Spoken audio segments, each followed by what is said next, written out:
আমাক 18 তাৰিখে আমাক নোটিছ আকাৰে জাননী দিছিল। এই চাৰিআলিৰ পৰা পূব বজাৰলৈ যোৱা ৰাস্তা যিটো কাষেদি দোকান আছিল, তেওঁলোকক মানে নোটিছ আকাৰে জাননী দিছিল, আপোনালোকে 23 তাৰিখে উঠি যাব লাগে, আঁতৰি যাব লাগে, অন্যথা আমি বিহিত ব্যৱস্থা কৰিম। অতি মানে দুখৰ কথা, আমি আজি 23 তাৰিখ, আজি আমি নিজে নিজে গোটেইখিনি দোকান আমি নিজে নিজে আঁতৰাই লৈ গৈছোঁ। আমি চৰকাৰৰ গাইডলাইন সম্পূৰ্ণ মান্য কৰিছোঁ। তেতিয়া আমি আমাৰ দোকানদাৰ ফালৰ পৰা আমাৰ বিকল্প ৰাস্তা একো নাছিল উপাৰ্জনকাৰী।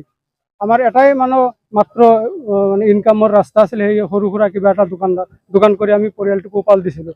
তেতিয়া আমি আমাৰ SDC মহোদয়, SDC ছাৰক আৰু আমাৰ ADC ছাৰক, আমাৰ DC ছাৰক, আমাৰ মানে চৰকাৰৰ কৰ্তৃপক্ষক আমি আমাৰ দোকানদাৰ ফালৰ পৰা কৰজোৰে আমি ৰিকুৱেষ্ট কৰিছোঁ, অনুৰোধ কৰিছোঁ, আমাৰ এই দুখীয়া মানুহকেইটাৰ কাৰণে পুনৰ এটা সংস্থাপনৰ ব্যৱস্থা কৰিব লাগে। এইখিনি আমাৰ চৰকাৰৰ ফালৰ পৰা আমাৰ দাবী, আৰু আপোনালোকে আমাক এই দাবীখিনি সম্পূৰ্ণ আশাখিনি আমাক পূৰণ কৰিব বুলি আমি আশাবাদী হৈ থাকিলোঁ। মানে আমাৰ যিটো কলগাছিয়াৰ চাৰ্কল অফিচাৰ আছিলে, সেই চাৰ্কল অফিচাৰে আমাক মাতিছিলে, মাতি লৈ আৰু তাৰ লগত DC ছাৰ আছিল, কলগাছিয়াৰ OC ছাৰো আছিল, PWDৰ মানুহ আছিল, সব মানুহে আছিল। আমালোকক কৈছে যে আপোনালোকৰ উচ্ছেদ মানে এইটো নিজে নিজে উঠাই দিয়ক, আপোনালোকৰ কাৰণে ভাল এটা পৰামৰ্শ আৰু চিন্তা আমি কৰিম। আৰু আপোনালোকৰ নিউজৰ মাধ্যমত আমি এইখিনি অনুৰোধ জনাওঁ যে যদি আমি কলগাছিয়া বজাৰত দোকান কৰি আছো, এইটো হ'ল ৰাজহুৱা মাটি, চৰকাৰৰ মাটি, আৰু এই চৰকাৰী মাটিত আমি আজি 20ৰ পৰা 22 বছৰ ধৰি দোকান কৰি আছো, য'ত আমি যিটো খাজনা বুলি কয়, ৰেভিনিউ এটা আমি সাপ্তাহিক দি আছো, আৰু সেই ৰেভিনিউ দিয়াৰ পিছতো আমাক অবৈধ দোকানদাৰ বুলি কোৱা হ'ল। যেহেতু চৰকাৰী মাটিত কলগাছিয়াত বহুখিনি আপোনাৰ খাস মাটি বুলি যিটো কওঁ আমি, সেই মাটিখিনি আছে। সেই মাটিৰ ওপৰত যিমানখিনি দোকানদাৰ আছে, সিহঁতেও দোকান কৰি আছে, চৰকাৰক কিবা এটা মান্থলি ৰেভিনিউ দি, যদি চৰকাৰে যেনেকুৱা ধৰক আমাৰ আজি 6 ফুট আছিল বা 7 ফুট আছিল বা 10 ফুট আছিল, আমি ইয়াতে 40ৰ পৰা 45টা দোকানদাৰ আছো।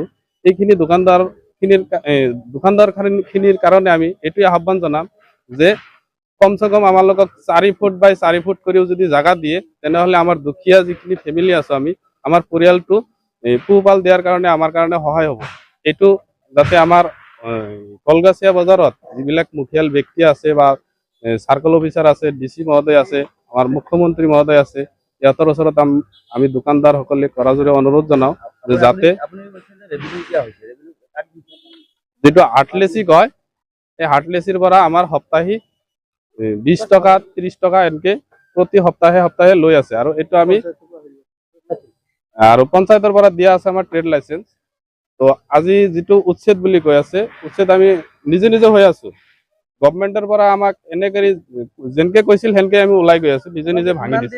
ইয়াতে যদি আপোনালোকে অনুমতিৰ কথাটো সোধে, তেনেহলে কিজানি আমাৰ আগতে আৰু মানুহ আছিল, বজাৰত য'ত জাগা খালী আছিল তাতে আমাৰ দৰে বহু মানুহ বহি আছে, নিজাববীয়াকৈ বহি আছে। সেই হিচাপত আমিও বহিছিলো, আৰু আৰ্টলিচিৰ পৰা আমি খাজনাবিলাকো দি আছিলো। আসলে যেটো উচ্ছেদ চলি আছে, তো ইয়াৰ আগতে আমি এখন এপ্লিকেশন দিছিলো, আমি DC ছাৰকো দিছিলো, SD ছাৰকো দিছিলো।